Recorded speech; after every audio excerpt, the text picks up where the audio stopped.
Hello and welcome to today's episode of Talk on Things and Stuff. This is March 21st of the year 2020, and we are still in the middle of the social distancing and isolation, which were the prescription for trying to flatten the curve and reduce the spread of the COVID-19 coronavirus, which threatens to overwhelm the medical resources of countries worldwide.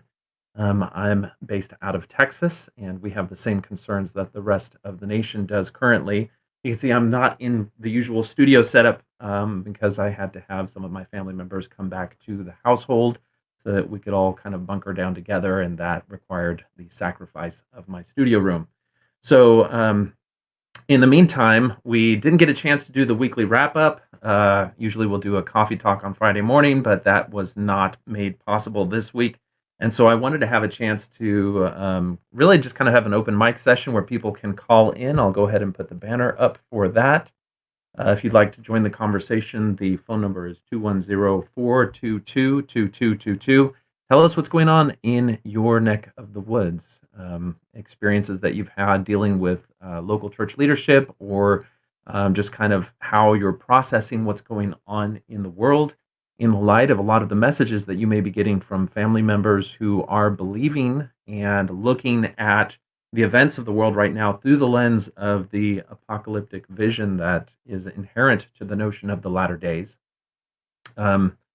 It's it's always interesting to deal with these calamities and to really kind of see both sides of the coin. I can remember when I was young and we were dealing with the Cold War scare and the threat of nuclear winter by Russia attacking. We'd have those duck and cover drills. There was I remember in particular, there was a made for TV movie called The Day After that was like what happens after a nuclear attack. And all of these apocalyptic visions were kind of woven into this notion of the last days for me. And so there was a great deal of fear around those events. And I can remember just viscerally being affected by that. And, I imagine that young people today are having perhaps some of those same emotions, particularly if they're in the church. And then there is this idea that things are just going to get worse. And, that's Mormonism's own particular flavor of the apocalyptic vision. We've seen that other religions have their own particular take on it. Most recently, if you are familiar with my YouTube channel and some of the other work I've done, I work closely at times with Lloyd Evans, who is a former Jehovah's Witness, who does some similar work to what I do, but on the Jehovah's Witness side of things. And he just came out with a video looking at how the leadership of the Jehovah's Witness are taking these world events in and reframing them and indoctrinating their followers to use the fear that's involved with all these events to bind them closer to the religion. And there was one clip in particular that kind of shows how these theological frameworks can affect how you perceive these things, and it can be seen kind of different from the perspective of the leaders versus the rest of the world. And I wanted to see if I can show you guys that. Let me pull that up here now. Let's see here. If I add this to our stream. Okay, so the governing body for the Jehovah's Witnesses is sort of like their Q15, their apostles and prophets that we have on the Mormon side. That's what they have on the Jehovah's Witness side. And one of their leaders was involved in a graduation ceremony for their religious thing. And there's Lloyd Evans, and he will go right into this. Let's make sure that I follow that quite closely. We could spend considerable time just talking about endurance. It's absolutely essential. Some of the things you've endured already in your dedicated life, and as told the brothers in the coordinators committee office, when we're facing these disasters and all these things, and I've been telling them for some time now, cheer up, it's going to get worse. And so we keep a sense of humor with it, but that's a fact.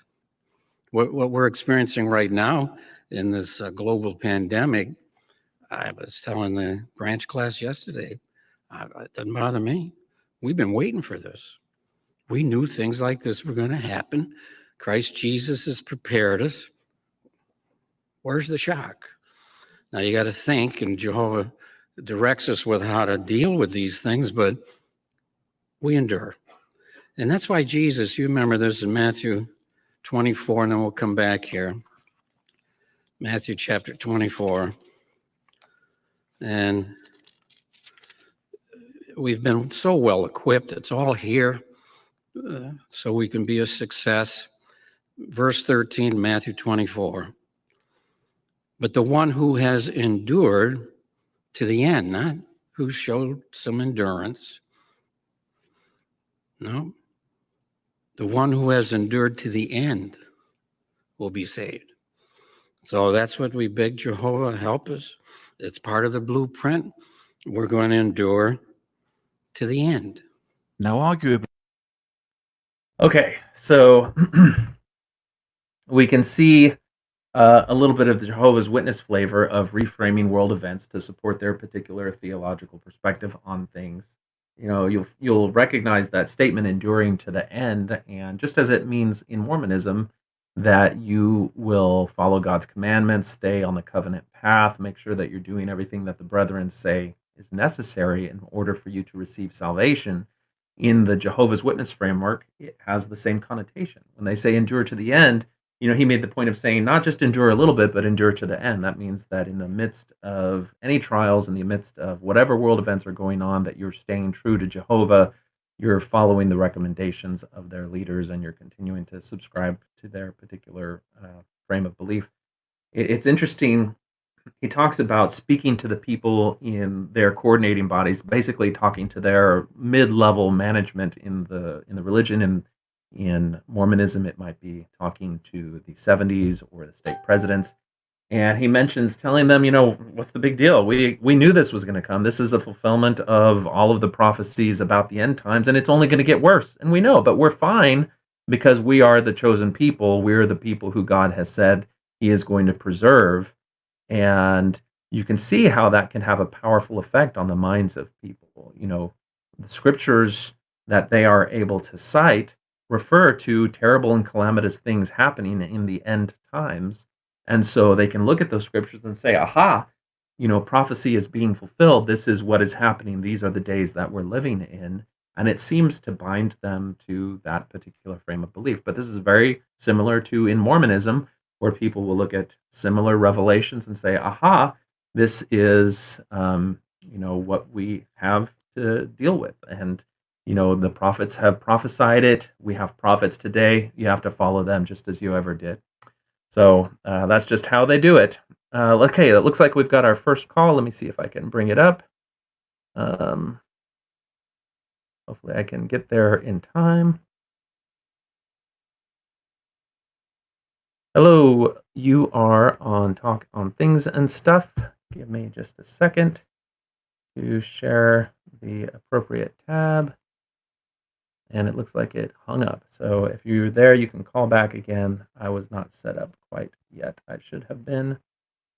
Let me get that working. Okay. Sorry I missed that first call, but I am working with two different computers here. My setup is a little bit different in this closet studio rather than the full studio that I have usually, but I think I'm set up now. So if you want to try calling back, the number is 210-422. Let's see if I can get it. Hello, you are on Talk on Things and Stuff. Let me see if there's a reason that I can't hear you. Hold on just a second. It's telling me that I don't have mic access. Let me figure that out. Bear with me just a second. Test 1 2, test 1 2. Let's go back to microphone. And let me change that to something different here. Can you hear me now? Hello? All right. Well, for some reason, it's not working for me. Let's try it one more time. Hello, this is Talk on Things and Stuff. Can you hear me? Ah, there you are. All right. Hello? Yeah, I think you got it now, John. All right, let me Jonathan, see if I can change one thing that I have going on here. can you hear me okay, audio John? modes, I will John, can you hear me? All right. So Hey, Jonathan, let's can try you hear me? this again one more time. Okay, and we'll take this back to HyperX. Sorry about the technical issues here. This is my first time in this new setup, and it's not as well established as before, but hopefully we'll be able to get this done. All right. Let's see here. One more time. Let's try it. Hello, this is Streeter on Talk on Things and Stuff. Can you hear me? I can hear you. John, can you hear me this time? I can. All right. I think I got it. I got it fixed. Cool. Excellent. Jonathan Streeter, you magnificent bastard. Hey, I'm glad you're doing a podcast tonight. Thank you. I would, if you don't mind, I would like to interject. I am a big fan of Lloyd Evans and the Jehovah's Witness, channel, the Ex-Jehovah's Witness channel. And to watch, I'm just so you know, if anybody's listening, the callers or the listeners, I am a former Mormon, but it's fascinating to listen to him and the Jehovah's Witnesses story and make comparisons to the LDS Church, because there are many, and it's just fascinating. And by the way, if you ever go to his channel, be sure to watch. There's a 2-part series on Rutherford. He's the Joseph Rutherford, by the way. He's the one that that actually coined the term Jehovah's Witnesses and everything like that. And he was a drunkard, and it's just a fascinating story. And he's just as loony as any of the other ones. but anyway, I do watch his videos, and they're very good, as you mentioned, and showed an example of. But if you go to jw.org, that's the Jehovah's Witness site, their leading banner is a giant, wonderful artist rendering of the Four Horsemen of the Apocalypse. It is just chilling. It is just chilling. Because I was a missionary in California in the mid-'80s, and I remember going to a small town in California called Gilroy. Gilroy is the garlic capital of the world, and they have garlic festivals, and it's a quaint little town. It would be a great place to live. But we were always tracking this little town with the Jehovah's Witnesses. So we were like the evil nemesis. So there was well-tracted Mormons and Jehovah's Witnesses back and forth, and we always just thought they were just a hoot. But they are just pretty much the same as loony as we are. And I couldn't help when I saw that picture of the on the main page of the Four Horsemen, because they're looking for the end of the world. They have got a JW boner for the end of the world. I swear they. What if you went to the LDS site, or whatever the hell they call it now? If you went to the church site, LDS church site, and saw a picture of the Four Horsemen of the Apocalypse, would that not just be amazing? That's all I'm saying. Yeah. Would that be wonderful? And now, I don't know what you get on your end, but since I've been out over a year, I still get my Facebook or social media stuff from True TBMs equals True Believing Mormons. So I see a lot of the stuff they're saying, and of course I'm in a couple of ex-Mormon groups, and I see what they're saying. It's just interesting, but everybody's nervous as we should be, or whatever.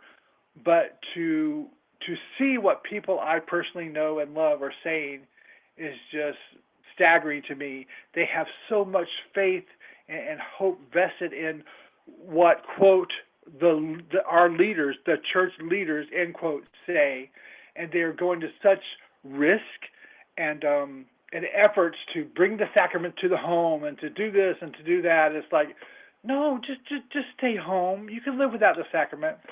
And what makes me so sad, because I was in the church for so long and didn't realize that the covenant path, which you actually mentioned earlier in this podcast, the covenant path, what do you think, Jonathan? Is it 95% of whatever is to do with the covenant path has to do with what Joseph Smith said? People are not drinking a glass of wine or having a cup of coffee in the morning because of what this man said. They're baptizing their children. They're killing themselves to live and walk on this covenant path, all from are pretty much, what, 95%, like I said. What do you think of what this man said? And just policies and rules were ironed out Yeah. later. Oh, you can't go to the temple unless you pay your tithing, and this and that, and don't show your shoulders and whatever. But I mean, doesn't it all kind of go back to that? I mean, we're killing ourselves for this. Or I remember I was killing myself, and other people I love are killing themselves to live this paradigm of Mormonism that really goes back to this one, individual that really started it all. It's Yeah. staggering to me. And I think also they're going to suffer if they're in a high area where there is the COVID-19. That as they go from door to door and bring the sacrament because they'll be protected from the Lord and all these things. Oh my God, I'm so concerned for them. Yeah. No. What are your thoughts on this type of? Well, I mean, absolutely you're right in terms of the framework of obedience that is the first moral principle in any true believing Mormon's mind. It absolutely stems back to Joseph Smith. He was very much about using the devotion of God and the feelings of piety and the desire to be good and right with God in the minds of people in his age. He was able to brilliantly tap into those things and equate his own proclamations of God's will with the will of God and bind that to people who were then enjoined to obey whatever he said. And that principle has empowered all of the prophets after him to continue to use this theme of whatever the prophet says is whatever God says. And in order to be right with God, you have to obey. And so we see that down today. And the secondary implication of that is that people don't feel empowered to act on their own conscience and their own judgment unless they have the permission and endorsement of the brethren. So as it can stem from, well, is a particular policy or law good or bad? Well, let's see what the brethren says. But it can also be, well, we're faced with this national emergency. To whom do we turn? And that can be the authorities of the church. And it's very easy to look at, for example, the Jehovah's Witness. In a prior episode, I talked about a video that they have where they talked about how to deal with these things. And they said as soon as we heard from the governing body how to respond, then we were able to act. They weren't looking to the secular authorities. They weren't looking to, the World Health Organization. They were looking to the governing body. And I think that mindset is in Mormonism. Now, there's been some good things that have happened. You mentioned stories of people continuing to go around and pass the sacrament. And I think early on that was much more prevalent. But it sounds like, from what we're hearing, that stake presidents have gotten the word out to the bishops. And we're getting more and more people saying, no, it sounds like our bishop, our stake president has got their head on straight. They are listening to the brethren who are telling them, pay attention to what doctors and the CDC and state agencies are saying. So Mormonism is very, very adaptable, and it will survive. And part of that survival is having just enough softness to it that it can tap into some of these external things. And so I'm hopeful in that regard. I spoke with my brother, and he mentioned that his stake presidency immediately started using remote meetings. So they were, even though it would normally be like some sort of stake elders quorum presidency meeting, well, they all met online and digitally. And so I think we're seeing, in some cases, a mixed response, but probably a healthier response, certainly, than perhaps the Jehovah's Witnesses are having. So there's still the thread of obedience and following your leaders. But if your leaders give you good advice, then you may be in a good spot for that moment. So maybe Mormons will have that benefit. Hey, John, as far as the LDS leaders, the quorum of the 15 or whatever, don't you think they're scrambling? I mean, are they not having to be scrambling? I mean, what's happening is unprecedented, and then you've got an earthquake, and then Moroni's horn falls down. It's insane. Do you think they're scrambling? Well, I get the sense there's a little bit of the attitude that we saw in that Jehovah's Witness leader. He seemed very at peace with it all. He's like, of course this is going to happen. This is what we projected was going to happen. And if you read, I saw a link, I'll locate it so that I can share it on the screen here, but there's an advanced copy of some of the articles, including the first presidency message that we anticipated in the April issue of the Ensign. And there's a message that has the name of the prophet, Russell M. Nelson, as the author. And in it, he talks about some end time themes that should be familiar to Latter-day Saints. One of the points that he made was that, this is going to be the time for the sifting between those who are obedient or those who are, among the chosen and those who are not, which is, it's a disturbing thing to hear from a prophet, because those are some of the damaging and hurtful aspects of the religion, but he's doubling down on that. And so I think he's going to take the attitude of the steady, assured hand of the leader who knows what is coming, is prepared for it, because this is what has been prophesied. And I think of all the, I don't know, I see Russell M. Nelson as a true believer, a believer not only in the doctrine and the end times, including the hard parts, but also a believer in himself as the prophet, very much adopting what we've heard in snippets here and there, particularly from Dallin H. Oakes, about how they perceive that the will of God is basically whatever pops into their mind. So if it's something that Russell M. Nelson, the person, believes, he can interpret that as the will of God and say, God has inspired me to do this. And if he's a true believer in the end time revelations, then we would expect to see that. Wow, I'm actually kind of surprised to hear you say that, and of course I respect your opinion. That's fine. What's your take on it? Well, it's just like I'm out a little over a year, so you go through a kind of a process, and kind of a lot of people kind of go through the same things, even though everybody's situation is different. Mm-hmm. But it's like, wow, do the quorum of the 15, do they really know the real truth? Wow, do they? Are they misled too? And I've come to the conclusion, just my opinion, that they actually do. I don't know about the 70s or whatever, but at least these guys really know what's really going on. So they are really doubling down on what they know to be false. Or you're saying that maybe Russell Nelson believes his own rhetoric. And I've really wondered, and I just don't know. But I mean, we're human. So if you watch celebrities and how people fawn and pawn over celebrities, mm-hmm. kind of like a little whatever, it's just a weird thing. And I guess you have to go through it to fully understand it. But when you're revered, sometimes you buy into your own bullshit. And so if you figure that President Nelson has been for years and years and years. I mean, living in Utah, anywhere you go, I'm sure you're just revered, and everybody's licking your boots or whatever you want to call it, and holding your children up. I remember I was living in Florida at the time. My oldest son was little. We went to a conference in an auditorium, which was kind of weird the way it was set up. But anyway, President Monson was speaking. He wasn't the president at the time, and I remember holding my child up so he could see with his own eyes, one of the 12 apostles. It was horrible. So anyway, but I was there. I was in that spot. I was that person revering this person. And then when you realize these guys, they've got to know the truth. Come on now, they know there's no priesthood. I mean, and by the way, if anybody's listening who's a true believer, God bless you. I love you. Please do your research. There really is no priesthood. So if you look at everything from the filter, look through the filter, listen, there's no priesthood. The Q15, no, there's really no priesthood. And they're just riding along here. I don't know. Do you think that, what do you think as far as what they know? Do they believe their own rhetoric, or do they know that, this is some bullshit right here, but I'm just going to have to write it out because, this is where I'm at? What do you think? Well, like I was saying before, I think that it's different for some people. I get the sense that maybe Uchtdorf,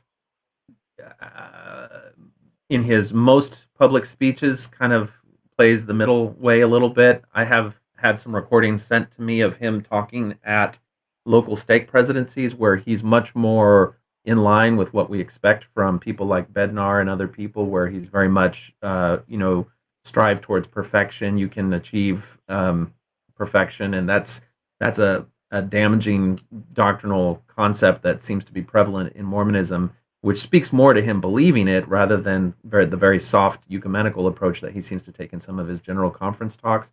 But I've always seen Russell M. Nelson as a true believer. I mean, he does not, I think probably the wishy-washiest statement I've ever heard from him is him saying that the Book of Mormon is not a history textbook, which some people could say, well, he's saying that the Book of Mormon is not historical, and so we can approach it from a more metaphorical, mythology-based thing, but that's not what it was. What he was trying to say is that it's not giving you a detailed history like you would read in a history textbook. It's giving you a religious history so that you can take real events and the religious principles which were derived from and affected those events and apply them in your life today. That's kind of the most wishy-washy. Otherwise, this is the guy who, has said that you can't be a cafeteria Mormon. That exact obedience brings, or perfect obedience brings perfect blessings. This is very much, he is a very works oriented. This is the guy that said God's love is not unconditional and that you have to obey his commandments in order to receive the full measure of his love. It's very much an old school McConkie type of Mormonism in my mind. When I listen to Nelson, he's able to do it with a much more approachable, grandfatherly tone. I think that seems to have the softness that you would expect from someone on the Uchtdorf side of things, but he's very much concrete, as we expect from somebody like McConkie. Right.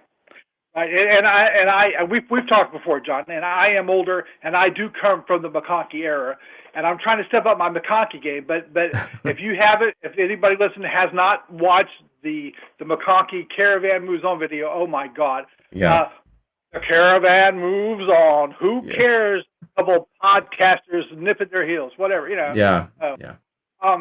Wow.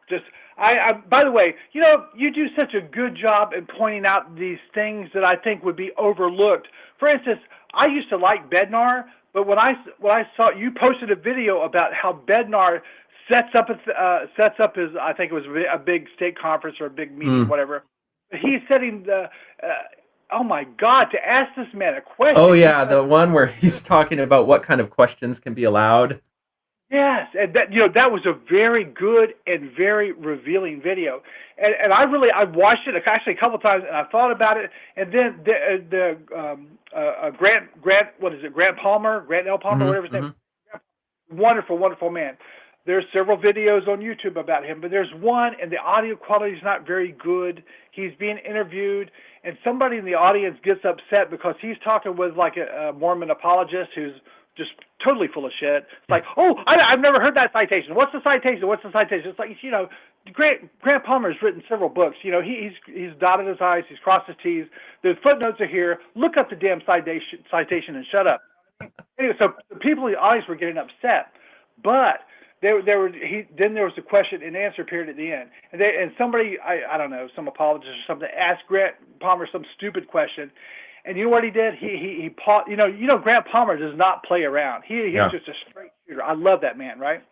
But he goes, he stops and he thinks for a minute. He goes, that's a question for somebody who doesn't want to learn. Next.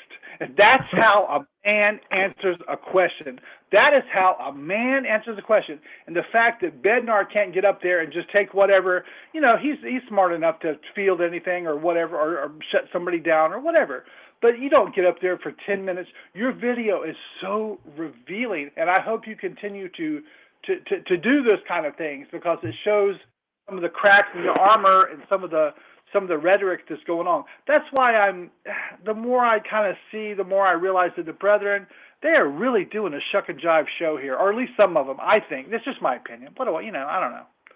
But, my God. Well, but talking to a little bit of what you said, I was able to, while you were talking, bring up the article that I was referring to from the upcoming issue of the Ensign, "The Future of the Church: preparing the world for the Savior's second coming." And just having that be the title in an issue of the Ensign to the world. This is supposed to be the church proclaiming things to the world. That title at this particular time is very relevant. It's very attention grabbing, because if we're preparing the world for the Savior's second coming, then these may be the signs of that second coming. And, he starts out with the header of, the Church of Jesus Christ of Latter-day Saints is preparing the world for the day when it shall have a full knowledge of the Lord. So who is preparing? It's not anyone but the Church of Jesus Christ of Latter-day Saints. And then he goes on, there's like one line here that just jumps out at me as being so deplorable. But to get to that line, you have to get through him talking about, here, I'm going to change the framework here so that it's a little bit more maximized. Let's see if that helps any. That's not the right one. let's go to this, and we'll maximize on that. Okay, so he talks about how you and I get to participate in the ongoing restoration of the gospel of Jesus Christ. This is different from his statement in his recent video where he said that the gospel was restored, but now it's ongoing. Again, he can change how he frames things depending on what he wants to say in a particular moment. This work is empowered by a divine announcement made 200 years ago. This is my beloved son, hear him. Again, he's hashtag hear him. That's the church's recent hashtag. So he's branding it appropriately. And he goes on to talk about the work that the church is doing. He cannot speak of the restoration in tempered tones. The fact of history is absolutely stunning. It's incredible. It's breathtaking. How amazing is it that messengers from heaven came to give authority and power to this work? He's the prophet endorsing his credentials as the prophet. So it's very much he's patting himself on the back, telling you how it's a bit of circular logic. God gave me power to declare things about God giving me power. The work is moving forward at an accelerated pace. The church will have an unprecedented, unparalleled future. Well, given the changes that are happening to our economy, to our society, and the result of this pandemic, everybody is going to have an unprecedented and unparalleled future. And then he mentions that the prophecies of his second coming have yet to be fulfilled. We are just building up to the climax of this last dispensation. And, there's a whole lot loaded in that. When you were a kid, how did you envision the second coming to be? Was it a joyful thing or was it a scary thing? It was terrifying. And I was a seminary teacher, and when you get to the Old Testament, when you get to they call it the lesser prophets, but it's the smaller chapters, whatever Malachi or whatever. Yeah. But there's literally time after time. I really didn't read it because I was never a big fan of the Old Testament until I was a seminary teacher. But there's literally fire falling from the sky. Yeah. And so I can remember like a couple different weeks where we were going through these fire from the sky apocalyptic travesties in the seminary lessons, and it's always at the end is flip it back with just to have faith in the Lord and everything will be okay. That's basically what it boils down to. Here's some horrible stuff, but just stay faithful and it'll all work out fine for you. That's basically the theme. I remember roughly about 2 weeks of some major doom and gloom that I wasn't really expecting, back then. Yeah. But I feel the same way. You just go out of those lessons and you just feel sick, even though there's like this notion that you're going to be among the saved. Just the fact that those things are happening makes you sick. But if you think about the history of the world and the history of mankind, we live in an age of technology and science where we have a measure of understanding of what drives the events of the world in a way that past generations, past historical eras never had.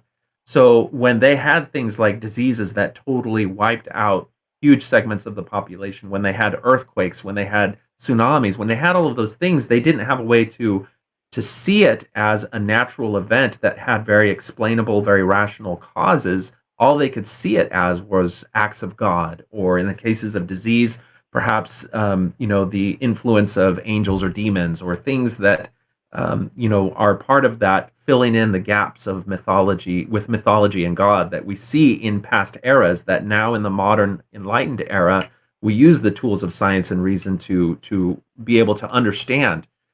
And so it's like this one foot in both worlds with the church, where they're still drawing upon this scripture that was written and conceived in an era where people looked to understand calamitous events through these supernatural, mythological, religious explanations.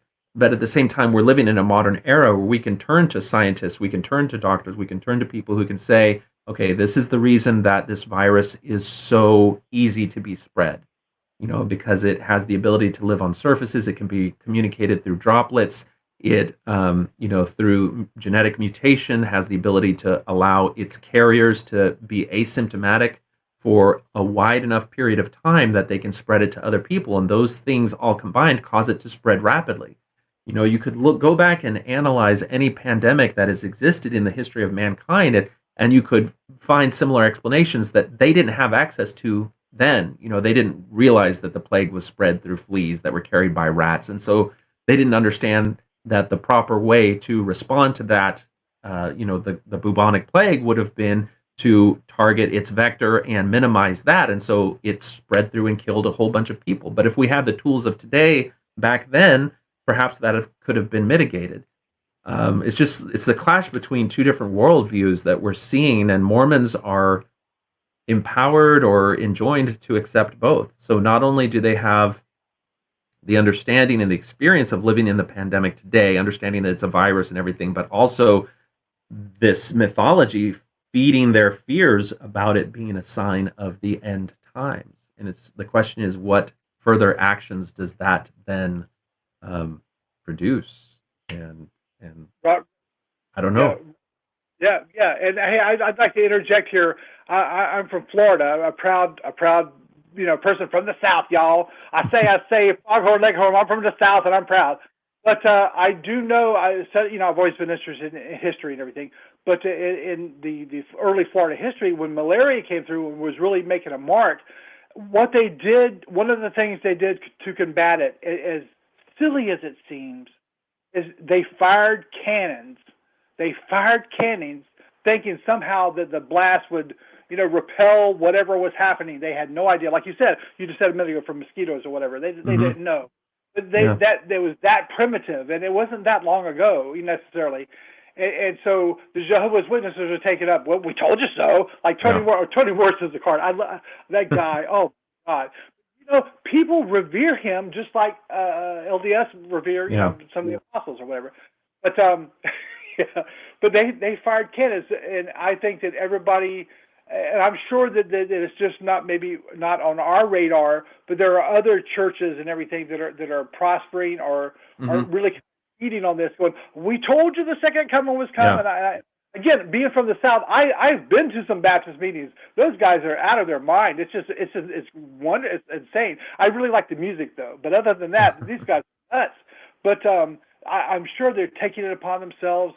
But on the other hand, like today, this very day, I live in Indiana, in a very small Midwestern town, and it really hasn't hit here bad yet. But everybody is very, very concerned and trying to do what they can. But what the community has been doing is just so inspirational. This very day, I took my son, who I have my youngest son is still in high school. We went through where they were giving a food giveaway or whatever. He wanted to do it. We qualify. It's okay. Let's see what's happening. And we drove through, and you would not believe the line was so long. It was like a car drive-through, and you would drive through at the back of the school, and they would load you up with a box of stuff because they have programs just like so many people do, community programs to help feed the children or whatever. And but they had it going on, and there were like a dozen people out there doing these wonderful things. But what I was shocked was when we got there a little early, and the line was already a mile long to the road. Wow. And then as we parked and actually got in the actual school, at the very, very edge, right by the road, we looked to the left and to the right and behind us, because there was a stop sign behind me. And the 3 different entries into this funnel way were lines and lines of cars. And when you see things like this in your own community, in your own life, your daily life, it's just very, very, very sobering. So I think that people are turning to whatever they can. I know that on the Ex-Mormon forums, people are turning to they're starting to well, my goodness, maybe did I make a mistake by leaving or whatever. Everybody's shaky and questionable. So what a weird time to live in. But I hope that anybody who is listening, John, I just got to say, many resources have helped me, like the Mormon stories. I like to watch things like the Mormon Stories podcast. They have a podcast, but when you have the YouTube channel, you can usually see the person talking, and I like to see the person talking. And they have some really good stuff that helped me through my transition. Your videos are you are kind of like my personality. Is like my wife has I have long patience, I think, and my wife has a very short patience. And so when we meet together as a family, she wants the short version, and I'm perfectly willing to go down the bunny trail because I want to seek to understand. I'll stop you. I'll ask you questions. That's just kind of the way that I process things. That's what you do in your videos. And if anybody's listening, I hope you would go through the backlog of this man's videos on Thinker of Thoughts. Like, how did the church members receive revelation? You have a video on when Dowden Oaks talks about the process. These apostles are not talking to the Lord, but you do it. And when I mentioned Bednar earlier, you will break it down step by step and add your comments. I love your videos with comments, by the way, where you break it down, because you call them out very, very calmly, very, very intelligently, very factually. You will call them out step by step on their bullshit, and you will patiently go down the bunny trail. And your videos are worth the investment. On some of the ex-Mormon forums, I've noticed that a lot of the younger people, God bless you, younger people, but hey, you got to do your research, y'all. Hey, take the time. Because they say, can you just give me the short version? I can't tell you how many times I've mentioned something or whatever posted. They go, can you give me the short version? I'm like, this is your life. Well, they're all cloistered in their house now, except for the ones on spring break, I guess, that are like thinking they're invincible. Maybe they have time to go and do the research now. They're probably not, though, because they're going to be distracted with other things. Okay. But thank you very much for the kind words. But in all seriousness, listeners, go through the backlog of some of these videos on Thinker of Thoughts. Jesus, I mean, come on, do it. Do your research. Now's a good time, seriously, because you really are doing, a good job, and I appreciate it, John. I'm just saying. Well, I always enjoy your calls, so thank you very much for dropping the line. All right. But anyway, hey, thanks so much. I was glad to see the notice of a podcast up tonight and everything, and you just keep going, and you're awesome. So thanks so much. Thanks, Ben. Take care. All right, bye. All right. Well, let's see. So continuing on Russell M. Nelson's little article here, he's kind of really setting the stage for the church that you really have to believe that the latter days are the latter days, and there are things that are going to be happening. And he's talking about the work that is being done to prepare it. Nelson has a couple of really repetitive points. One of them is the covenant path. The other one is the continuing restoration, the ongoing restoration. And the other one is doing the Lord's work, or doing gathering the saints, gathering Zion on both sides of the veil. And that's his catchphrase for really encouraging young people to be doing temple work. And all of these things are to bring about the events of the latter days.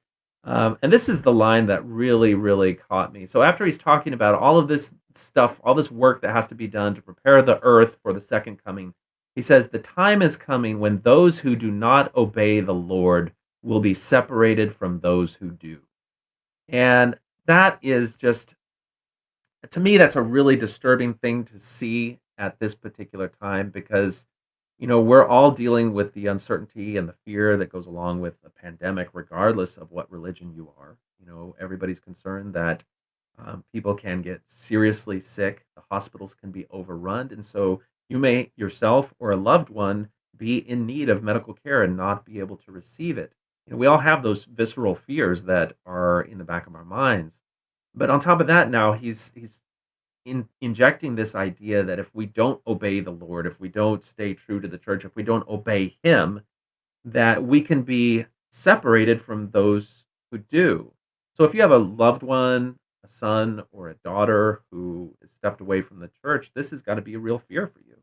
If you have left the church and you're reading this article to see what the person who your loved ones hold to be the voice of God, the mouthpiece of God, what he's telling them, it colors how they're going to view you and how your relationship is for them. And it's really in poor taste. He goes on, our safest insurance is to continue to be worthy of admission to his holy house.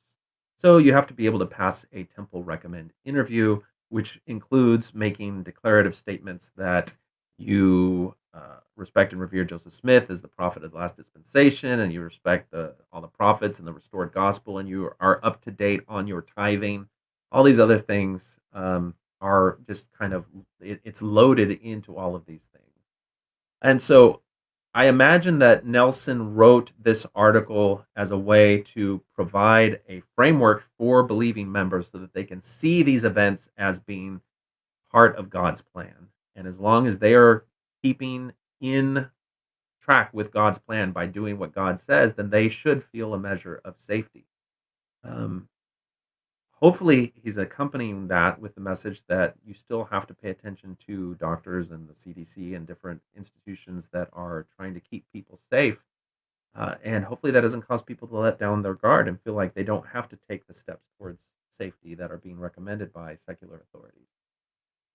The Lord will return to the land that he made holy by his mission there in mortality. He's talking about the Middle East. In triumph, he will come again to Jerusalem in royal robes of red to symbolize his blood, which oozed from every pore. He shall return to the holy city. There and elsewhere the glory of the Lord shall be revealed, and all flesh shall see it together. His name shall be called Wonderful, Counselor, the Mighty God, the Everlasting Father, the Prince of Peace. These are all part of end time revelations that you'll find in scriptures. But this, again, supports what I believe President Nelson is a true believer in these end time revelations. I don't think he is somebody sitting in his seat thinking that he has to keep up the facade because of some sort of benign charlatanism or anything. He will govern from two world capitals, one in Old Jerusalem and the other in New Jerusalem, built upon the American continent. And he's deriving that from the Articles of Faith, which is, again, from Joseph Smith. From these centers he will direct the affairs of his church and kingdom. Another temple will yet be built in Jerusalem. And this is actually really convenient because he's taking all of these various revelations and prophecies about the end times, and he is reminding Mormons what they believe. So, he's reminding people in the church, if they were to describe what Christ is going to be like when he comes again, they're going to have to say, well, he's going to be wearing a red robe. Even though he's coming in the modern era, he's going to be dressed like somebody from the meridian of time, and he's going to be dressed in a red robe, and there'll be some symbolism with that. If Christ is going to reign both in the Old Jerusalem and the New Jerusalem, I wonder what that means. Does that mean they're going to be, Jews do still hold that?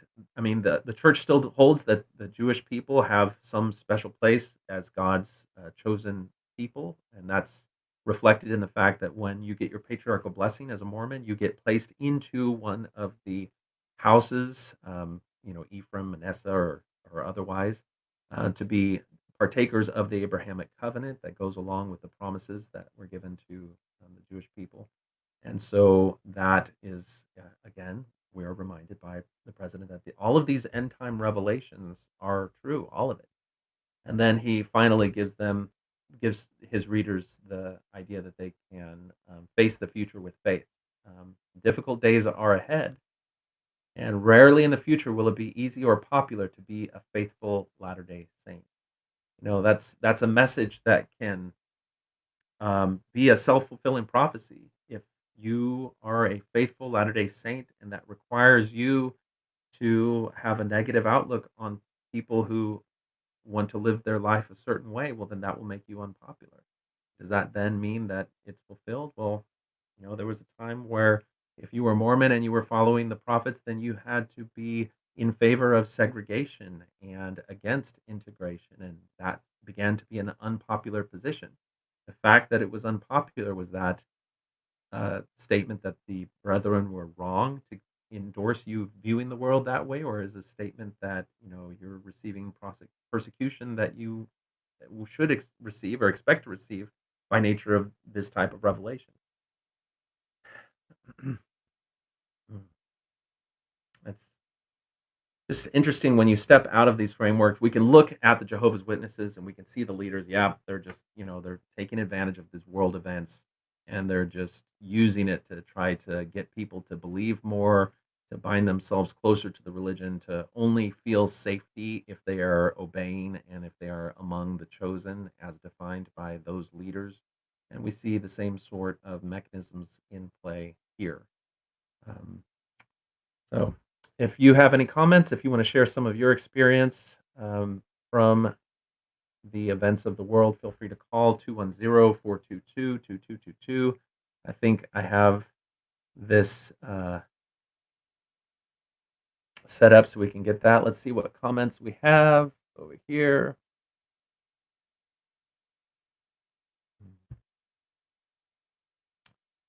Sheila Scott says, "Why is this virus so singular? Why do we not look at the flu in the same way?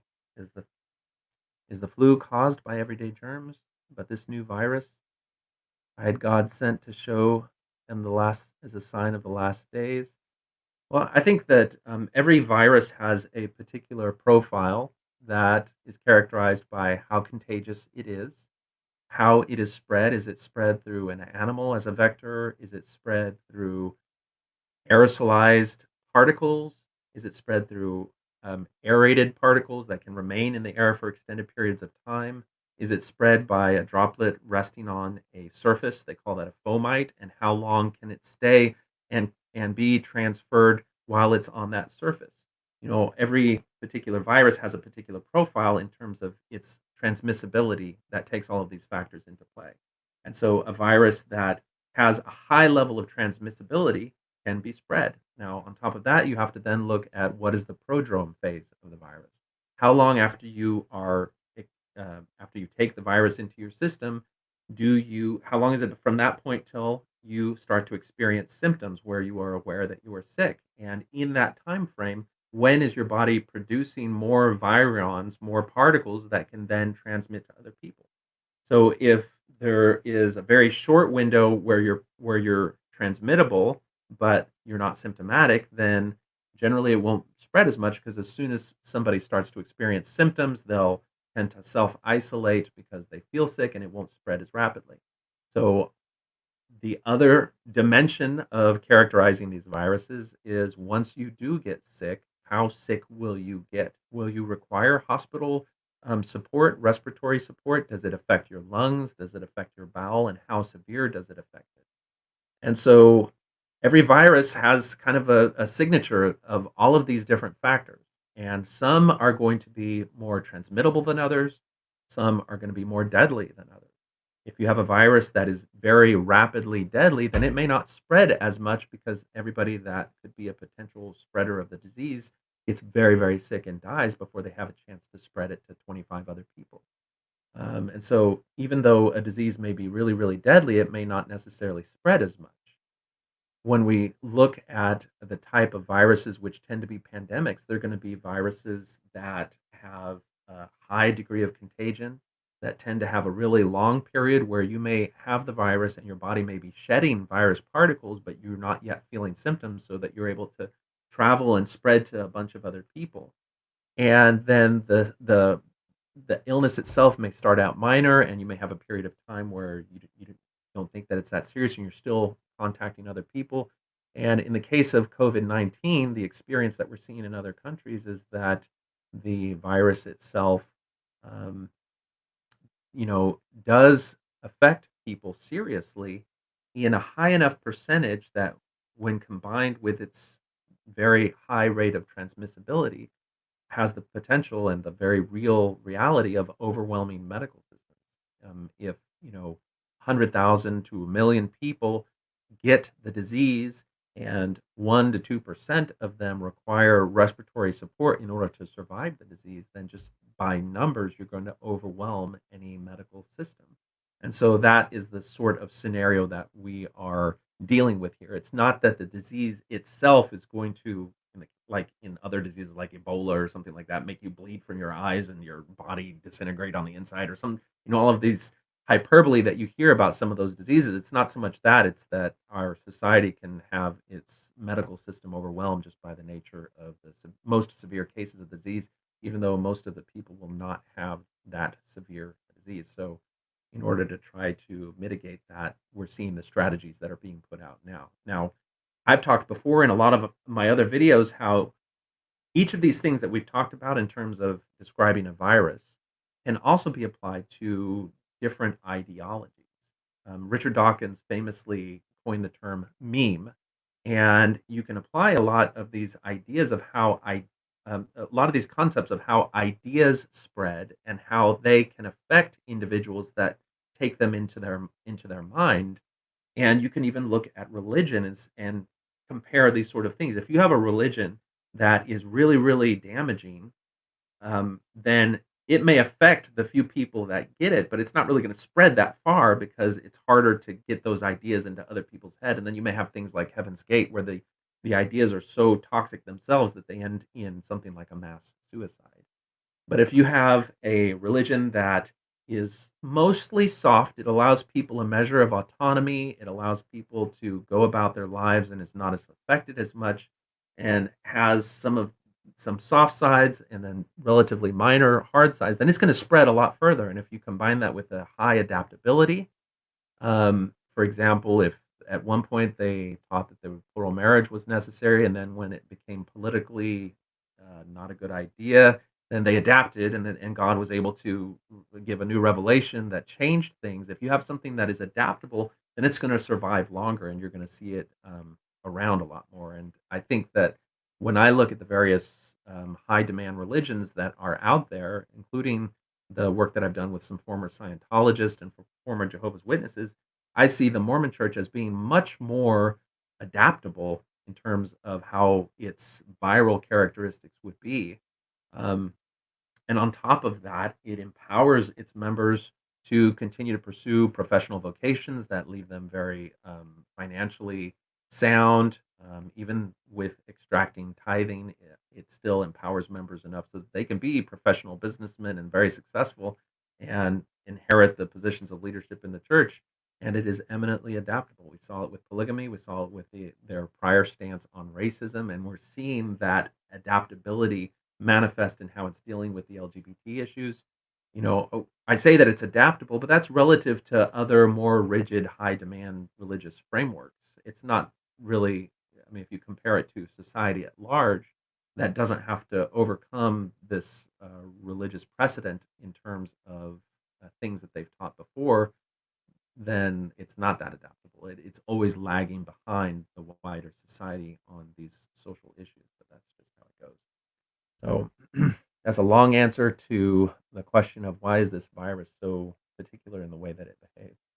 All right, so Joshua Kelly answers that more die of the flu, or more die currently of the flu as of now.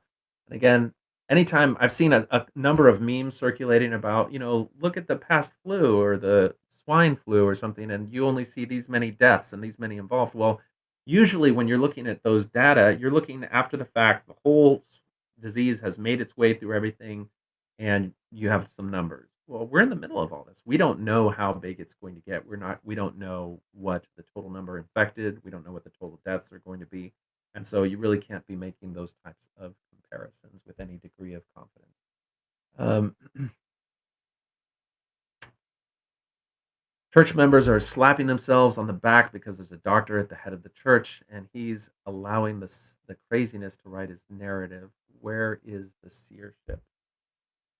I think that we're seeing the response of President Nelson to an extent be informed by his medical background, but you'd be surprised, I think, that someone with that medical background that would try to go to the evidence and the actual researchers who are dealing with this issue, and instead he's appealed to the religious framework that he inhabits rather than to the medical stuff. And he could be telling members that there's no guarantee that we can't say that this is the end times. The world has faced pandemics before, and we've gotten through it, and it didn't herald the second coming at that time, so we can't really make any assumptions based on that. We don't need to find fear. We can just work together in our communities to follow the advice of the experts who are dealing with this and try to flatten the curve and do everything that we know will help our neighbors and the world at large.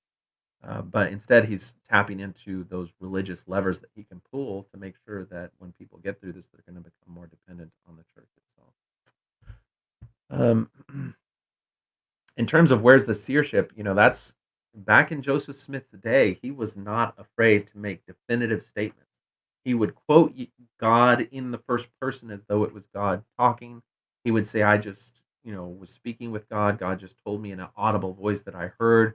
And he would make predictions and projections. I think the most laughable one that I saw was it's like it's in his journal in like the month of November. He prophesied that a month from now the Mississippi River would be frozen over, and then you can go back to a month from now and it says yes, the Mississippi River was frozen over as prophesied.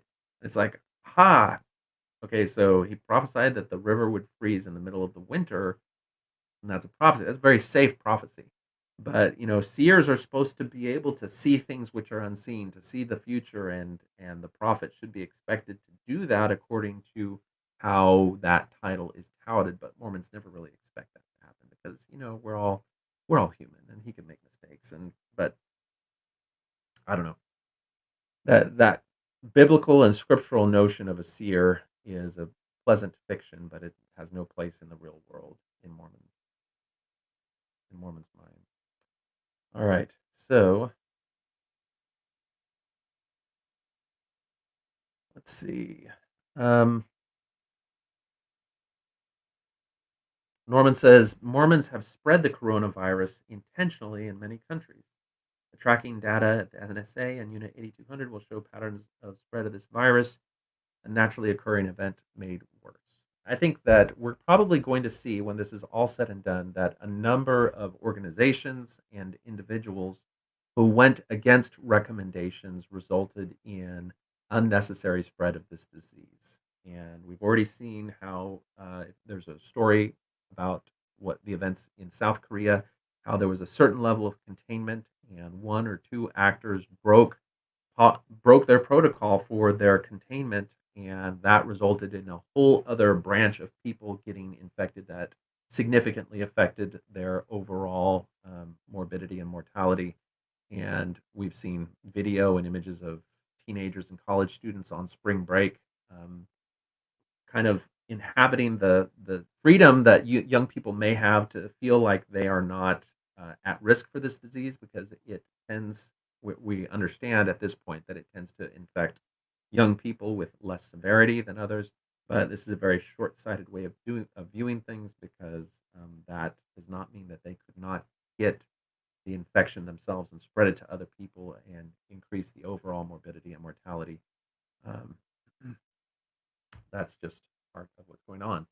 So there are some good things that are happening though, and I wanted to make sure we talked about some of that. So let me see what I can find in terms of this. Okay, so if we go to, all right, this is that article he was talking about from the Jehovah's Witness website. It's no longer the front page of jw.org. You'd have to kind of click through to find it, but that's just some of their imagery that they have about the end days.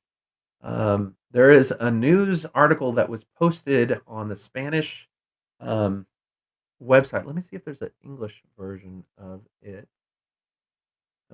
Well, I don't know about that. I'm just going to have Google translate it for me. Here we go. Boop. All right. So the church provides one of its buildings in San Antonio, Chile, to be used as a field hospital. Now, a lot of people who are critical of the church look at the church's resources, specifically its buildings and its temples, and they say, well, why doesn't the church do something about helping its community by taking advantage of those resources? And I think what we have here potentially is an example of the church doing just that at the time when it would make the most difference. So you can see a picture here of one of the church chapel rooms and buildings. It should be very familiar to most people who grew up in the church. You've got the hard metal curtain that's foldable that can be dragged across to segment the main cultural hall area, and you can see members of their military setting up beds to transform. Sorry, I had to sneeze. To transform the chapel into a makeshift hospital, and you can see they've got stacks of mattresses to do this. And this is like, if you watched Downton Abbey, you can see that in that story they're depicting how they transformed the Downton Abbey into a convalescent hospital for soldiers coming back from World War One. And you can kind of get that same spirit here of these sorts of things happening. And let's take a look at. I think I have this set up so it'll translate into English. Let's see here. You know what? I don't think change that because of the phone thing. So we'll cancel that for now. I think that ruined that whole thing, but that's just one of the positive bits of news that we're seeing coming out of the events happening around the world. So I think that this paradigm, if the church is doing it in conjunction with doctors and physicians and epidemiologists that are guiding them in terms of how safest to do these sorts of things, it'll be actually very good, because there's a network of chapels throughout the nation in almost every community that, if it can be set up, it doesn't necessarily have to be a hospital. They could start supporting their community in terms of food or supply resources that people may need. So one of the great things that we can see from the community is really reaching out like this. All right, we've got another call. One of the great things. Hello, you reached me at Talk on Things and Stuff. Hello. Hey, if you can mute your computer in the background, then you can talk to me directly. You reached Okay. me at Talk on Things and Stuff.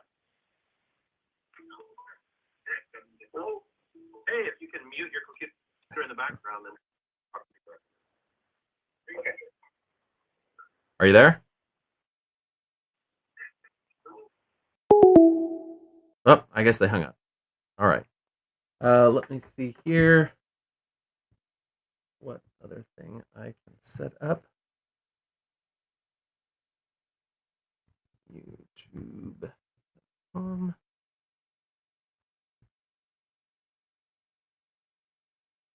right. I'm going to go offline for just a second, and I will be right back.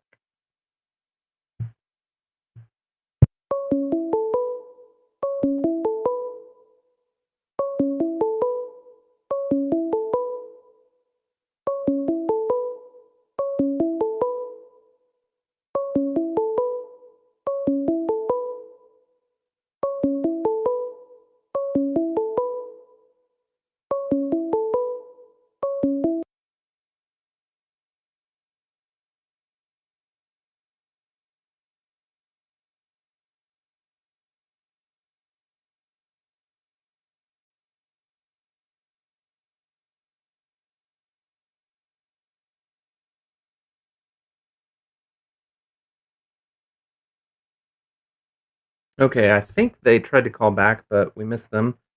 So if you were just trying to call, just give it one more shot, and hopefully we'll get it working. Make sure that you have your computer muted, and that will make it go better. So let's go back to comments. Okay, let's see if we got it this time. Hello, you're on Talk on Things and Stuff. Hi. I think I got you this time. Yeah, what's going on? Oh, just joined here the group, and I'm actually from Chile, so I overheard that you were talking about the Chilean chapel. And Yes. Are you familiar with it? well, I'm from Chile. I was born and raised there, and I joined the church in Chile, and but I live in Alaska now. Hmm. And but oh, I was just gonna say that's interesting. I saw that article on social media, and I noticed that a lot of members were promoting how great of a job the church is doing, and by doing that, and just made me chuckle a little bit, because a lot of members who have gotten baptized in Chile, and I can say that because I'm from there, have gotten inactive, no longer attend the church. So it's a good use of a business that doesn't get a lot of use. So I'm sure that's part of it. But well, so have they seen the same sort of drops in membership that we've seen in other areas of the world, like Sweden and England? I think so. Just okay. to give you an example, I was a member for 40 years, and I resigned in 2018. Oh, And wow. Okay. yep. And I served a mission and everything, and was very active for many years.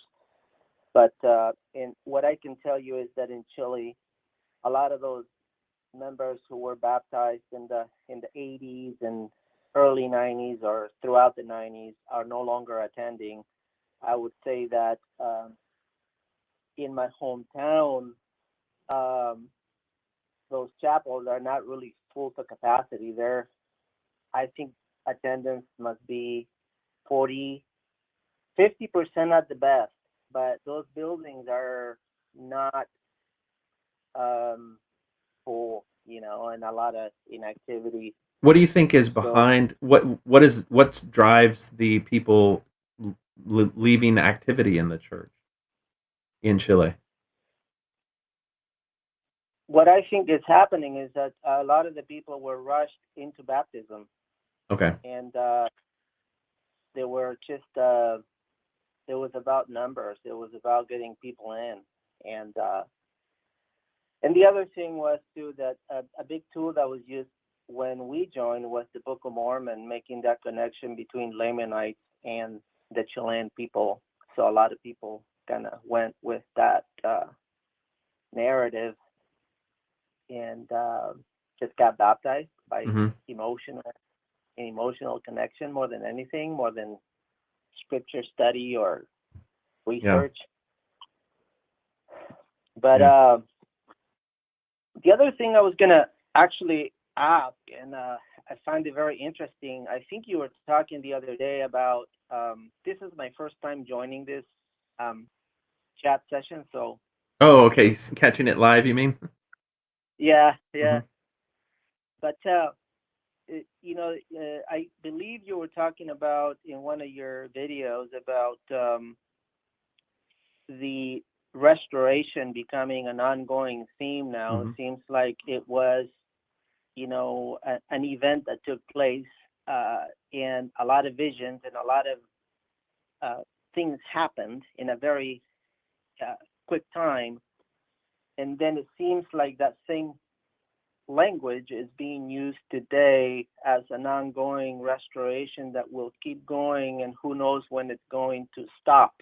Yeah. And that makes me wonder about what their strategy is behind that, and in wanting to keep that movement forward. I guess that's a question, and Well, what everyone about that. I think they're smart enough not to set a date.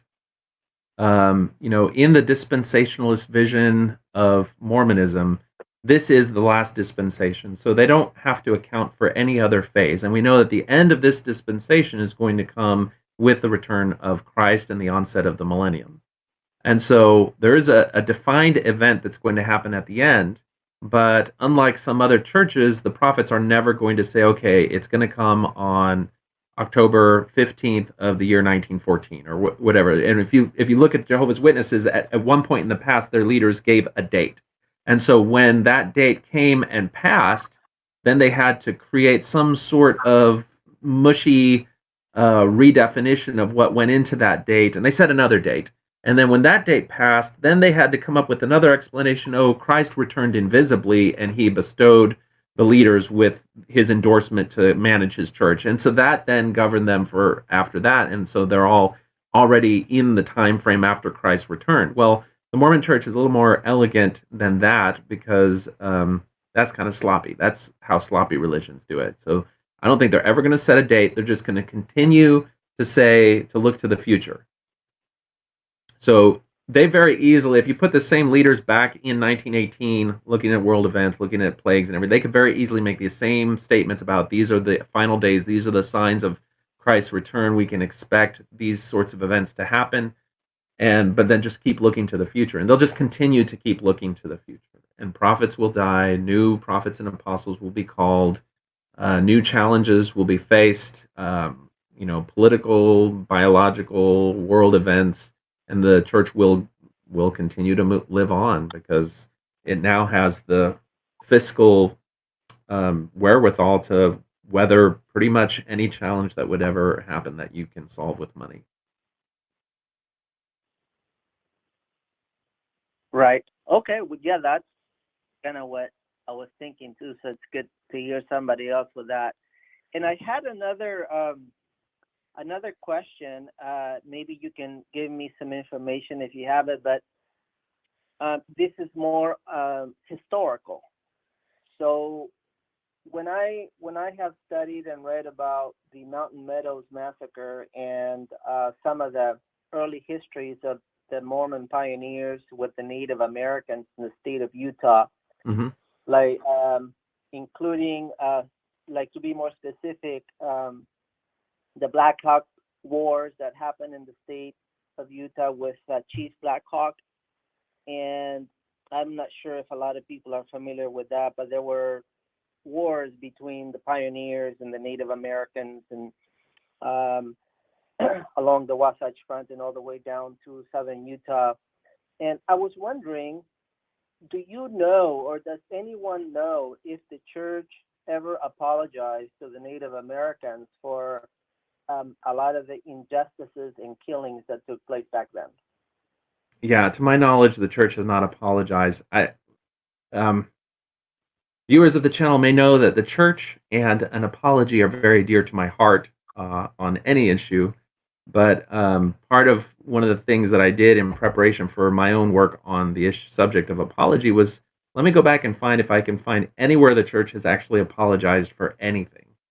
And there's really only one or two instances that I can find the prophet or one of the apostles apologizing for anything. One of them was when they opened the new convention center. Gordon B. Hinckley apologized that not enough tickets were made available. So he actually, in his position as a prophet, issued an apology.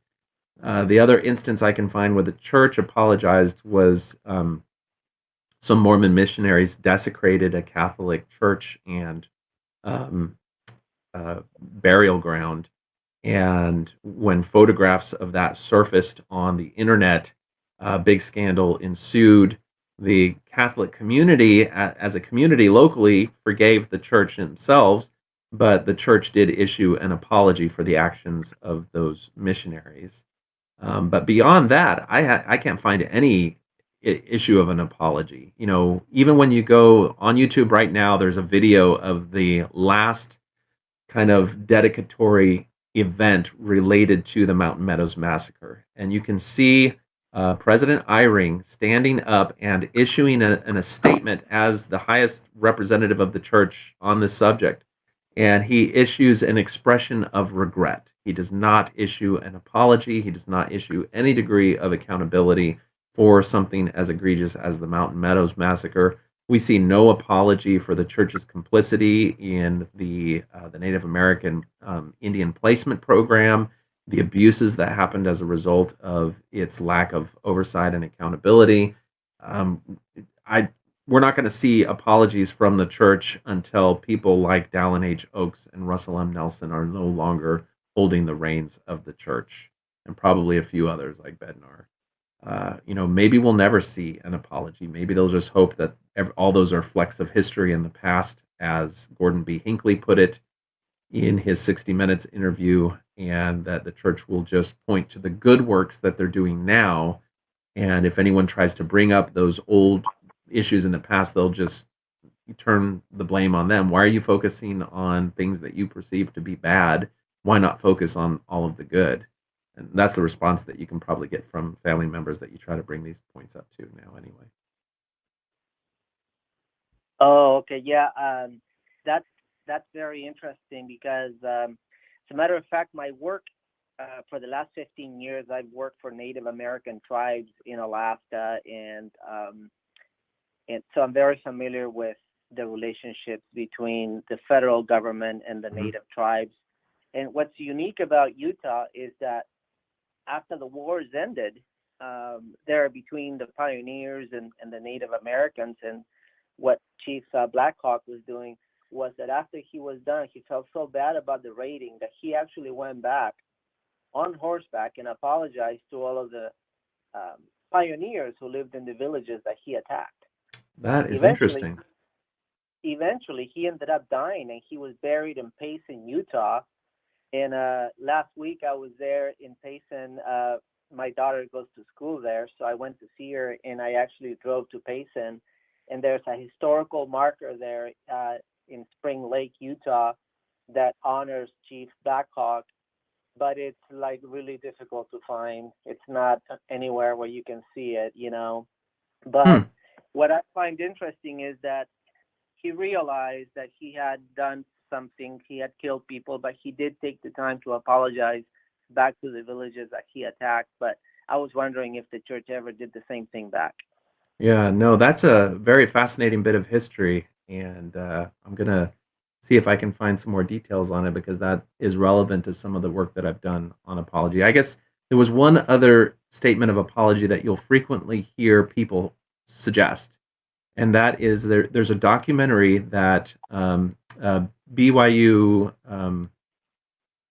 arts professor Margaret Blair Young and Darius Gray worked on together that covered some of the church's history on race. And in doing so, they include some video of a black pastor from San Francisco who was coming to visit the church. And one of the things that they insert in that video was that, and there's some newspaper articles that repeated it, was that an apology was issued to this pastor by President Hinckley in a private session with a small group of people. And that then is touted by people who saying that the church has apologized. Well, if you buy the DVD and look at the extra content on the DVD, there's an interview with that pastor, and he talks about that conversation, and it is not an apology. And I think there are other criticisms you could give of that if that was an apology. Well, what business does the prophet have giving a private apology to one person in a small group setting when the statements for which he was apologizing were issued over the pulpit in general conference? And I agree with the statements of, for example, Zandra Vrains from Sisters in Zion, where if an apology is going to be forthcoming, in order for it to have sufficient power and legitimacy, it needs to be proclaimed over the same pulpits that committed the sin in the first place. And so that would mean it would need to come out in a written declaration, read over the pulpit in general conference, and repeated in lesson manuals and in stake meetings, ward meetings. It would need to be proclaimed with as much fervor and energy as the original hurtful things for which they would apologize. But of course, we've seen nothing like that. All we've seen is the B1 celebration saying that it was still God's commandment, and that's that. So what you're talking about is you are, from what you describe, what I'm understanding is that it would be ideal if there would be a truth and reconciliation effort or committee in which a formal letter or whatever happens, which is kind of, I think, what President Obama did with the Native Americans, and the Prime Minister of Canada did with the First Nations. They actually went through a formal truth and reconciliation process. That's what you're talking about, right? Yeah, and I don't know what it would look like in Mormonism. I think that in any effort like that, they would need to spend some time honestly listening to the groups that were affected and try to find out. And, if we're going to talk about truth and reconciliation, they need to understand the truth, the whole scope of the type of damage that was done, not from their perception of it, but from the lived experience of it, and then really try to address those things. And I think that the only way the church is ever going to have any real legitimacy morally and be able to talk about social issues is if they do that. But there's another aspect of that which is inevitable, which is when they do that, it totally recolors and reshapes what type of moral authority they're going to be able to hold in the future. They're never going to be able to say that they are able to unequivocally proclaim God's will on things that should never be changing, such as the dignity of a particular class of the human race. But we'll see. Okay. Well, thank you for your comments. Appreciate it. Yeah, thanks for the call. Thank you. Bye. All right, take care. Okay, so let's see what other comments we have. If you'd like to join the conversation, you can call 210-422-2222. Cookie Pierce says, I just watched the video on mystical manipulation, and I can definitely see that happening now in the church. If you haven't seen the video on mystical manipulation, definitely check it out, because it shows you several other examples of different groups using natural events in the world around us that we're all trying to make sense of, and reframing it in a way that binds people closer to the religion itself. In particular, there's a story of a man who kept a group of people essentially prisoner with the idea that he could control world events, because he would look at the news and see what was happening in the world, disasters that were happening, and then he would tell people he caused those things to happen because they messed up or something. And because the people in his little cloistered group revered him as the spokesperson for God, they believed him, and they believed that all these things were real. And it's just heartbreaking to see how their lives were essentially co-opted by this man claiming power over them. Okay, so Sheila says they can disavow the past narrative and present a new one in which the sheep will follow blindly. That's very true. I mean, I think the church is eminently transformable and adaptable. It can create, the leaders have such a revered and respected position in the minds of the followers that they can do anything, and as long as they frame it in the right way, appeal to the sense of righteousness and piety that are inherent to the Mormon mindset, and do so in the framework of them as a prophet called of God, whose role is to reveal new things, then absolutely they can do it. They're going to be able to do whatever they need to do. All right, let's see here.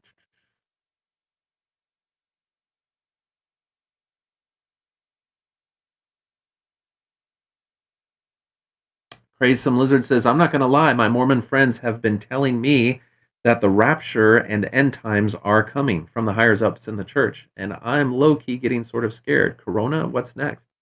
I think you're expressing a lot of the fear that people have looking at world events. You can look at the book of Revelations and scriptural projections of what is going to happen in the end times, and you can connect the dots and say, well, this sounds exactly like it.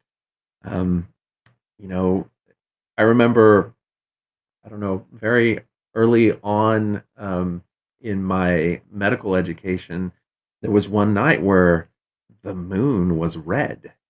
I don't know how it turned red, but it was blood red.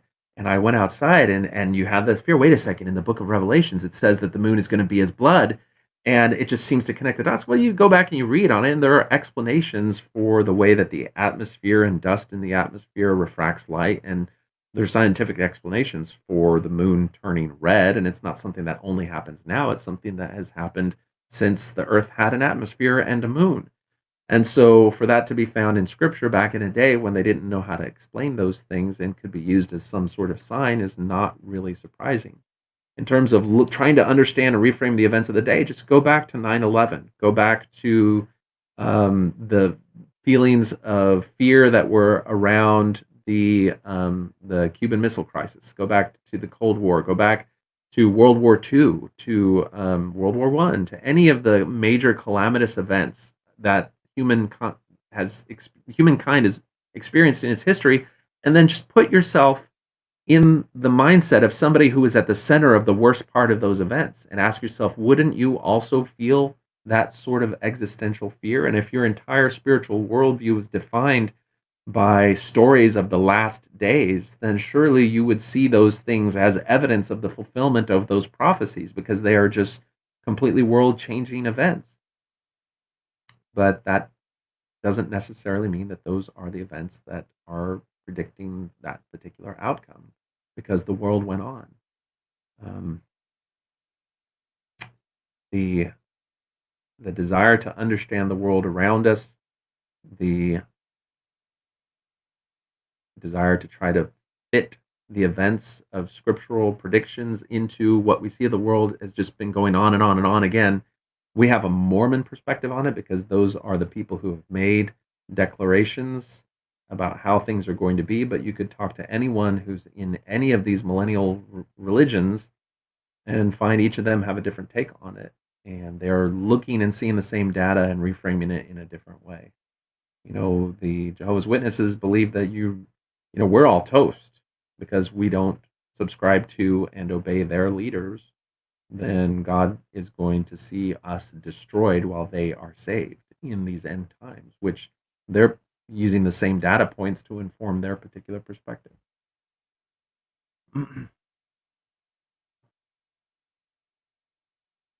All right. It's kind of fun sometimes to look at what believing Mormons are doing. So let's take a look.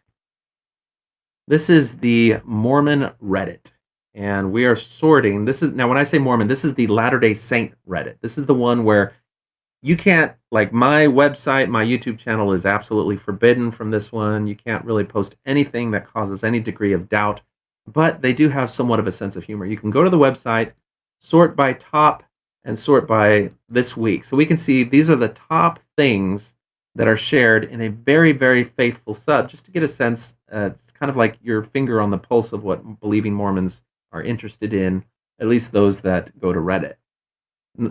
First thing is they're absolutely proud that the video that President Nelson had posted of him giving a message of assurance to the church members and the world, it was the #1 trending video on YouTube. So it was viewed more times with increasing rapidity since its release than any other video for I think a day after it was released. It was the #1 trending video, and so that's very positive because I think Mormons look at the popularity and the prevalence of their anything having to do with their religion, and it gives them a sense of respect and belonging in the world. And if their prophet issues a statement, then that's fine. We've talked about already in a prior episode how his statement is doing what he's supposed to do in terms of trying to reassure members of the church, but he laced it with messages of absolute obedience and blind deference in a way that is really distasteful to anyone who does not already accept him as a prophet, and in doing so may have actually not really done the church any favors, because it really seems like a religious autocrat trying to just capture the control of people's minds. We got a commercial. We got a bit of tongue-in-cheek humor about how the missionaries know you're at home now. Ha ha ha ha. Early on, we saw there's a video that John DeLynn released of him receiving a bunch of messages from parents who were concerned because mission presidents were still sending missionaries door to door in the setting of people being told to self-isolate. And this was based on poor information about how young people were not affected, as well as mission presidents seeing this as some sort of opportunity for missionaries to come door to door. The other day I got a knock on my door with somebody trying to sell solar energy to my house. And I did not even open the door. I just talked to them through the intercom, because that is like, this is not the time to be doing that if you're paying attention to the types of recommendations that we have. That crazy guy in your ward is having a party in his bunker right now. And I love this meme with the guy peeking out from behind the tree. The global pandemic followed by a big Utah earthquake. End of days preppers. Oh yeah. That is just a brilliant meme. I love that they still have a sense of humor in this. I don't know about you, but growing up in the church, my family had food storage, because if you were growing up in the 1980s, the idea that you should have a year's worth of food storage was often repeated, both in general and local settings. And for us, that meant that you had large cans of wheat and textured vegetable protein.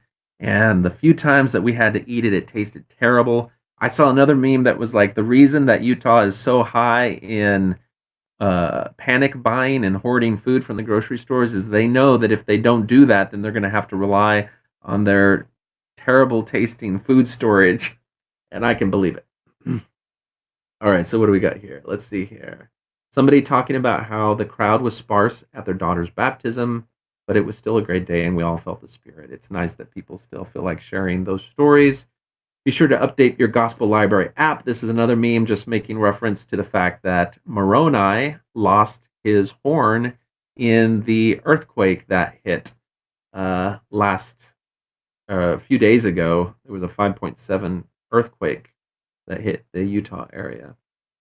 Somebody else making a joke about how they come downstairs from home church and the chapel is a mess. I'll have to call some cleaning coordinators.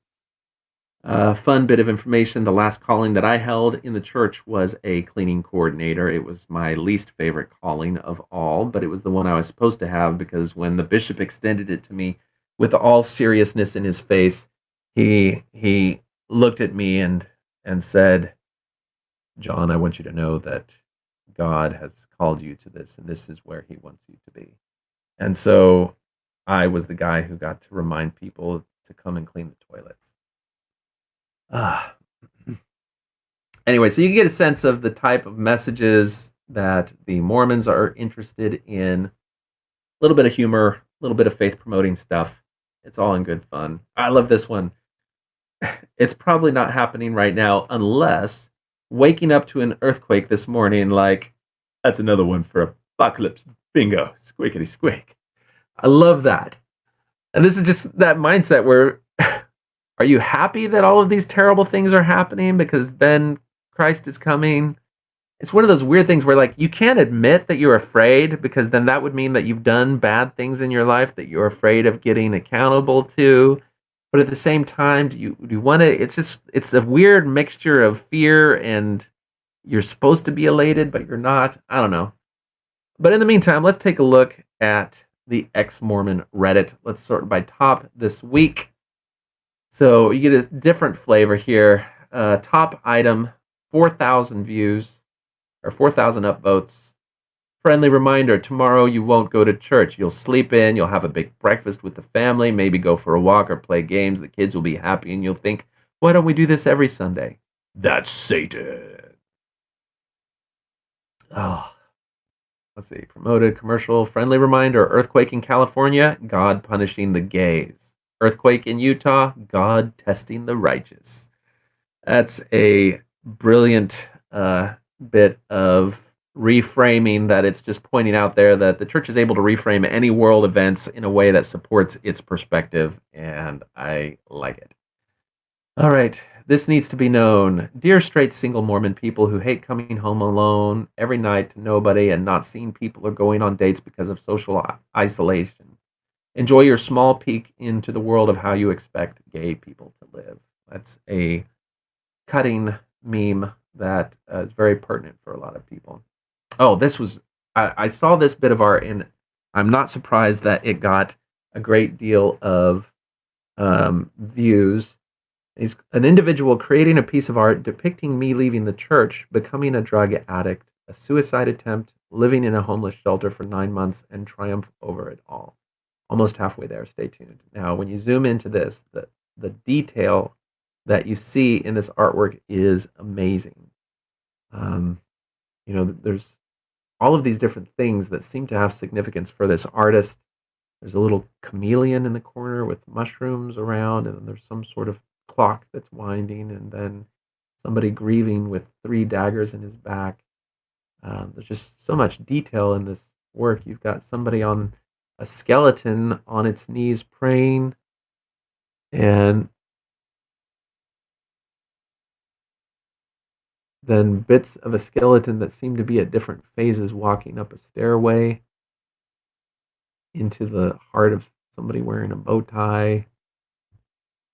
It's just very interesting. I love little bits of art like this that have so much detail and hidden things to find, and it'll be very interesting to see what it looks like when it's all done. It's got the title of a soul story under it all, so we'll be looking for what this looks like when it's all said and done, because it looks pretty remarkable. You can see some of the sketches of what he's looking to do. All right, so brace yourself. Posts from Mormons about the second coming are coming. That's very true. I've seen them in my own thread. You can understand where they're coming from. Anyway, I always thought it'd be fun to just each week take a look at those two different sides of things and see what sorts of ideas are painting someone.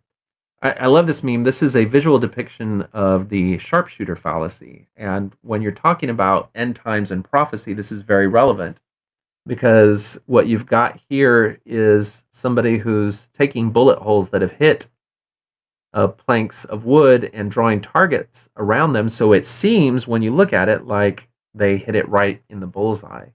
And that's just a metaphor for what these organizations like the Jehovah's Witnesses, like Mormonism does, is they take world events and then they make it seem like they have been predicted and they are all part of a plan leading up to something. And if these people predicted them, then you can trust them for every other aspect of your life. So it's very interesting stuff. All right, well, so I have to, this one is probably my most favorite thing that I saw all week. Let me see if I can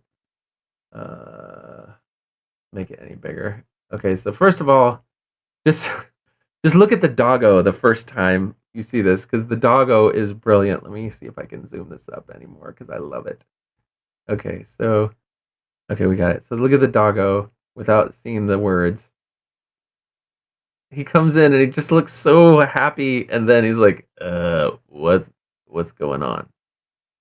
And then the heading for it is me going to an endowment ceremony for the first time and seeing dudes walk around in the locker room with their weird ass aprons and baker hats. I remember that feeling, but I did not allow myself to see it as weird. It was sacred. Okay, that's the last thing. I'm sorry. You just had to indulge me for that. Anyway. Okay, well, I think we can wrap it up here. Of course, I have to have Russell M. Nelson chastising me. Stop your blasphemy. But then he's nice. Just kidding, you're great. Thanks, President Nelson. I appreciate your endorsement. I really respect you as a physician. Anyway, okay, well, glad I had a chance to get things set up here so that I can continue hosting some discussions. There's some interesting things coming up in the future. If any of you have seen the movie Get Out, then I think you're going to enjoy an upcoming discussion where we look at themes of exploitation that are in the movie Get Out, which we can learn from in examining the dynamics of power, race, and authority in Mormonism itself. I'm going to have some interesting guests to give their own perspective on it, and I'm in the work right now of editing certain segments together to bring out themes that are treated in that movie that I think are just so phenomenally done. It's a fantastic movie. Definitely see if you can catch it now. If you're stuck in your home, just watch the movie Get Out, because there's going to be some fun discussion going on about it. And hopefully we'll be able to get that episode out in the next week. Beyond that, I think we're all set for today. So I will ask y'all to tune in next time for talk on things and stuff. And thanks for joining me today. Stay safe, stay socially distanced, and flatten the curve.